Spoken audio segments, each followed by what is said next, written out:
Study IQ IAS, आपका selection हमारा mission.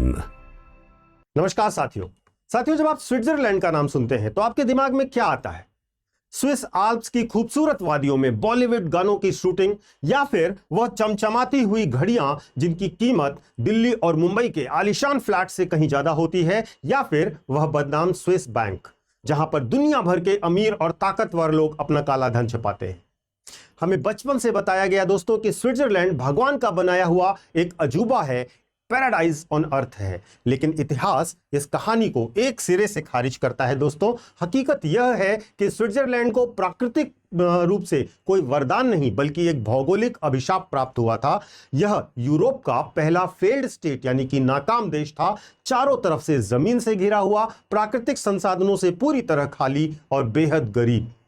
यह फिर वह देश जिसके बच्चे 19वीं सदी में मजदूरी करने के लिए पैदल जर्मनी जाने को मजबूर थे, आज $1 लाख प्रति व्यक्ति जीडीपी के साथ एक आर्थिक महाशक्ति कैसे बन गया?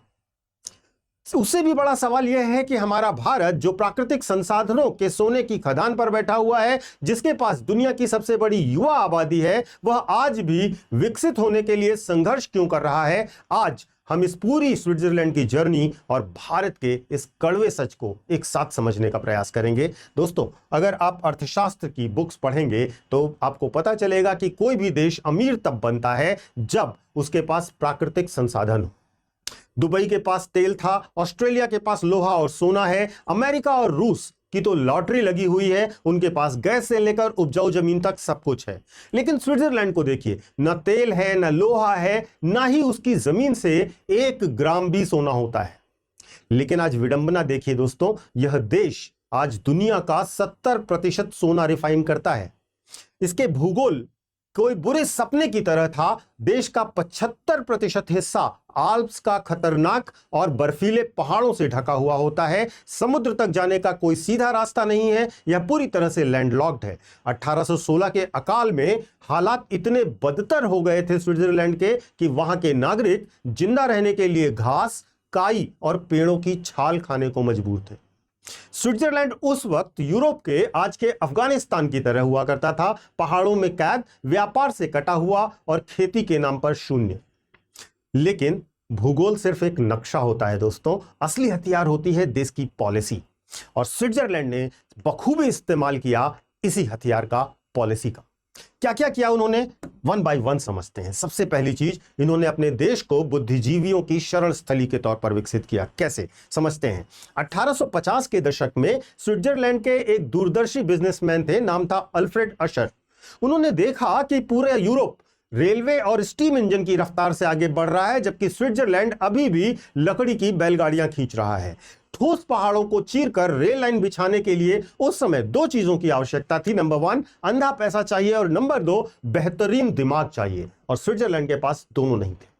उन्होंने क्या किया? उन्होंने अपनी न्यूट्रलिटी यानी निष्पक्षता को अपना हथियार बनाया। 1848 में जब पूरे यूरोप में क्रांतियां भड़क रही थीं, फ्रांस, जर्मनी और इटली के राजा अभिव्यक्ति की आजादी को कुचल रहे थे, उसी दौरान स्विट्जरलैंड ने एक क्रांतिकारी कदम उठाया। उन्होंने अपने संविधान में हर नागरिक को फ्रीडम ऑफ स्पीच और एक्सप्रेशन दिया। ये 1850 की रियलिटी की मैं बात कर रहा हूं। और उन्होंने कहा कि 1800 जो अपना संविधान दिया, अभिव्यक्ति की आजादी दी, स्वतंत्रता दी, सुरक्षा दी और सभा करने की आजादी की गारंटी भी दी अपने संविधान में।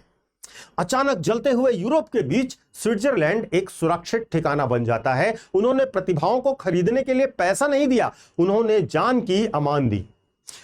जर्मनी से भागकर एक पर्सन थे रिचर्ड वैगनर, वे ज्यूरिख आते हैं। उन्होंने पश्चिमी संगीत को बदल कर रख दिया। वैगनर बहुत बड़ा नाम हुआ करते हैं म्यूजिक में। इसी प्रकार से व्लादिमीर लेनिन स्विट्जरलैंड की लाइब्रेरी में बैठकर रूसी साम्राज्य को उखाड़ फेंकने की साजिश रच रहे थे। और उसी दौर में वैज्ञानिकों और प्रोफेसर्स ने मिलकर के ज्यूरिख की फेडरल पॉलिटिकल यूनिवर्सिटी खड़ी की, और इसी यूनिवर्सिटी से पढ़कर एक लड़का निकलता है जिसे पूरी दुनिया अल्बर्ट आइंस्टाइन के नाम से जानती है।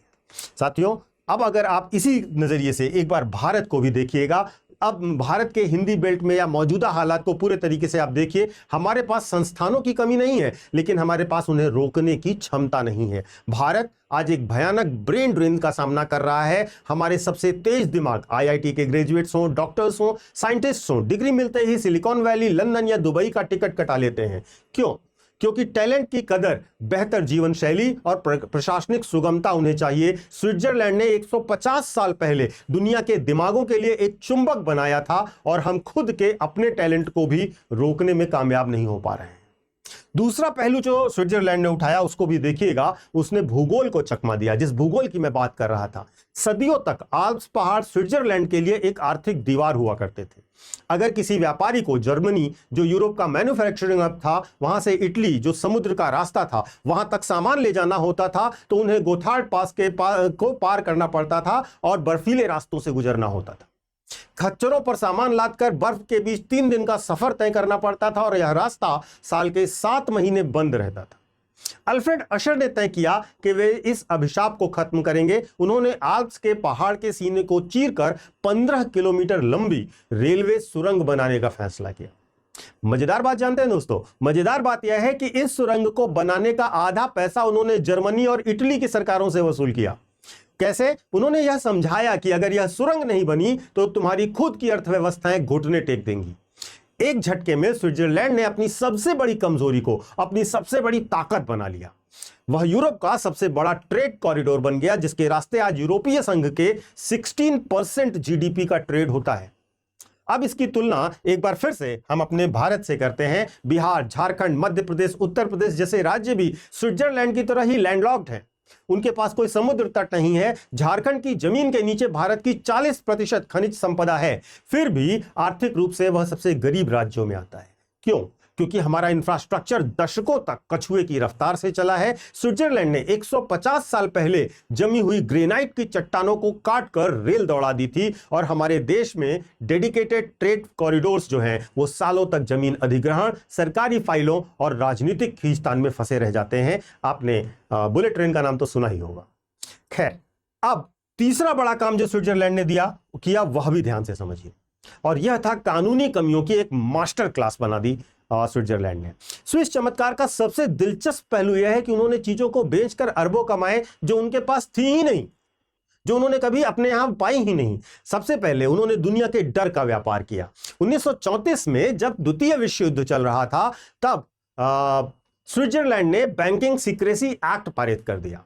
इसके तहत किसी भी खाता धारक की पहचान उजागर करना एक गंभीर अपराध बना दिया गया। जब दुनिया में खौफ का माहौल था तो अमीर पैसा छुपाने के लिए भागते हैं।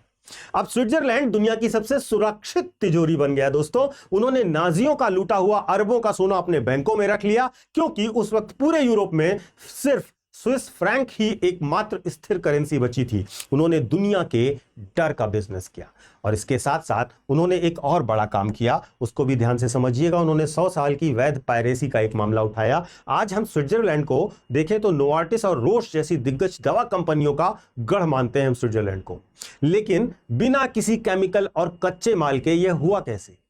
एक कानूनी लूपहोल के जरिए। 19वीं सदी के आखिर में फ्रांस ने एक बेहद मुनाफे वाले सिंथेटिक डाई का पेटेंट कराया। स्विट्जरलैंड सरकार ने सीधे कह दिया कि हम किसी अंतरराष्ट्रीय पेटेंट कानून को नहीं मानते हैं। उन्होंने अपने वैज्ञानिकों को खुली छूट दे दी कि दुनिया का कोई भी फार्मूला चुराओ, स्विस धरती पर बनाओ, तुम्हें कोई कोर्ट में नहीं घसीट सकता। अब साथियों, इसका नतीजा क्या हुआ? यूरोप का हर जीनियस केमिस्ट भागकर स्विट्जरलैंड के बासेल शहर में आ गया। उन्होंने फ्रांसीसी फॉर्मूलों को कॉपी किया, दवाइयां बनाई, अरबों कमाए और टैक्स फ्री मुनाफे को चुपचाप सीक्रेटली स्विस बैंकों में जमा भी कर दिया। यह सरकार की देखरेख में की गई एक आपराधिक रिवर्स इंजीनियरिंग थी।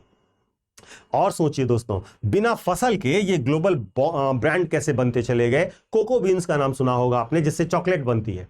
स्विट्जरलैंड की बर्फीली ठंड में कभी भी कोको बीन्स नहीं उग सकते वो, लेकिन लिंड्स और नेस्ले आज दुनिया की बेस्ट चॉकलेट्स हैं। क्यों? क्योंकि टेक्नोलॉजी में उन्होंने इनोवेशन किया, मिल्क चॉकलेट का आविष्कार किया और चॉकलेट को मखमली बनाने की मशीनरी बनाई। उन्होंने कौड़ियों के भाव मिलने वाले पीतल और लोहे को उठाया, उसमें अपनी जो प्रिसीजन इंजीनियरिंग थी वो जोड़ी और उसे लग्जरी वॉच बनाकर दुनिया को स्टेटस सिंबल के नाम पर बेचना शुरू कर दिया। आप सोचिए कितना बेहतरीन दिमाग लगाया गया। अब इसके नजरिए से अगर हम भारत के कड़वे सच को देखें दोस्तों, तो 1850 का स्विट्जरलैंड आज की हमारे बिल्कुल हिंदी बेल्ट जैसा था, गरीब, कनेक्टिविटी से कटा हुआ और युवाओं को पलायन करते हुए देखने को मजबूर। लेकिन स्विस लोग अपनी किस्मत के भरोसे नहीं बैठे रहे। उन्होंने अपने को वे इसलिए अमीर नहीं बन गए क्योंकि वे भाग्यशाली थे, वे इसलिए अमीर बने क्योंकि उनकी एक पीढ़ी ने 5 साल के चुनावी फायदे की राजनीति को छोड़कर 200 साल का जियोपॉलिटिकल गेम खेलने का फैसला किया। हमारे भारत की एक आदत है दोस्तों, हम एक सिंगल पॉलिसी पर दशकों तक संसद में बहस करते रहते हैं, सरकारें बदल जाती हैं, फाइलें लाल फीताशाही में दफन हो जाया करती हैं और तरक्की की ट्रेन हमेशा हमारी छूट जाती है। स्विट्जरलैंड ने देश को बदलने वाले बैंकिंग और इंफ्रास्ट्रक्चर कानून चंद महीनों में पास किए और हमने पीढ़ियां गुजार दी केवल विचार करते करते।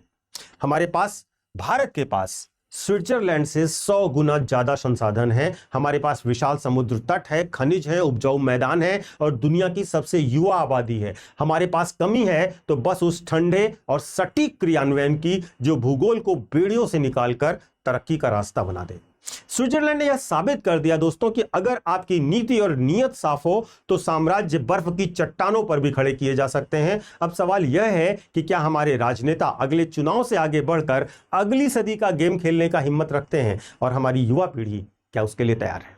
अपने विचार कमेंट करके अवश्य साझा कीजिएगा दोस्तों। इस पूरी केस स्टडी से क्या आप सीखते हैं और आपके क्या विचार हैं इस पर मैं आपके कमेंट्स का इंतजार करूंगा। मैं आपको एक छोटा सा अनाउंसमेंट भी देना चाहूंगा। जो बच्चे यूपीएससी की तैयारी करना चाहते हैं, अगर उनका लक्ष्य 2027, 2028 या 2029 है तो वो हमारे नए बैचेस से जुड़ सकते हैं। आज अगर वो हमारे बैचेस से जुड़ते हैं तो उन्हें प्रत्येक कोर्स पर 50% का डिस्काउंट भी दिया जाएगा। हमारे सारे बैचेस स्मार्ट मॉडल पर आधारित है, जिनकी डिटेल्स आप डिस्क्रिप्शन बॉक्स में दिए गए लिंक पर जाकर या हमारे ऐप या वेबसाइट पर जाकर देख सकते हैं। वहां पर आपको डेमो क्लासेस भी मिलेंगी, उन्हें भी जरूर देखिएगा। आप किसी भी माध्यम में, हिंदी माध्यम, इंग्लिश माध्यम या फिर बाइलिंगुअल क्लासेस करना चाहते हैं, सारे बैचेस अवेलेबल हैं, सभी वर्षों के लिए अवेलेबल हैं। बस आज ही लेकिन ये आपको 50% का डिस्काउंट दिया जा रहा है। इस डिस्काउंट की वैलिडिटी आपको तब मिलेगी जब आप पीके लाइव कोड का इस्तेमाल करेंगे। यह कोड याद रखिएगा, कोर्स खरीदने से पहले इस कोड का इस्तेमाल कीजिएगा। यह एक फैकल्टी कोड है। Thank you so much. जय हिंद। स्टडी IQ IAS, आपका सिलेक्शन हमारा मिशन।